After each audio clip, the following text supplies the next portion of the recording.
Halo teman-teman, perkenalkan nama saya ini Kak Giovanni dari Universitas PGRI Pontianak dengan NIM 1123100033, program studi bimbingan dan konseling. Di video kali ini saya akan menjelaskan tentang layanan perencanaan individual dukungan sistem. Pendahuluan. Di pendahuluan itu ada dua definisi dan tujuan. Yang pertama, definisi layanan perencanaan individual adalah layanan yang dirancang untuk mengidentifikasi kebutuhan unik setiap individu dan menyediakan dukungan yang disesuaikan untuk memenuhi kebutuhan tersebut. Selanjutnya, tujuan. Tujuan adalah memastikan bahwa setiap individu mendapatkan dukungan yang mereka butuhkan untuk mencapai tujuan pribadi dan meningkatkan kualitas hidup. Selanjutnya, komponen utama yaitu terbagi menjadi 4. Yang pertama, penilaian kebutuhan. Yang kedua, perencanaan personalisasi. Yang ketiga, implementasi dukungan. Yang keempat, evaluasi dan penyesuaian. Terus, proses penilaian kebutuhan itu ada 3. Yang pertama, wawancara individu adalah pertemuan tatap muka untuk memahami kebutuhan, preferensi, dan tujuan. Yang kedua, survei dan questionnaire adalah alat yang digunakan untuk mengumpulkan data lebih lanjut mengenai kebutuhan individu. Yang ketiga, pemanutan langsung terhadap individu dalam berbagai situasi untuk memahami kebutuhan yang tidak terungkap dalam wawancara atau survei. Nah, selanjutnya, perencanaan personalisasi itu ada 3. Yang pertama, pengembangan rencana adalah kolaborasi dengan individu untuk membuat rencana yang realistis dan dapat dicapai.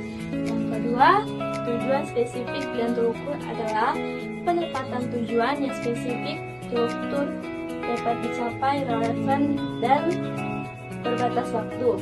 Yang ketiga, pemilihan layanan dan sumber daya adalah identifikasi layanan dan sumber daya yang tersedia untuk mendukung individu. Selanjutnya, implementasi dukungan itu ada 2. Yang pertama, penyediaan layanan.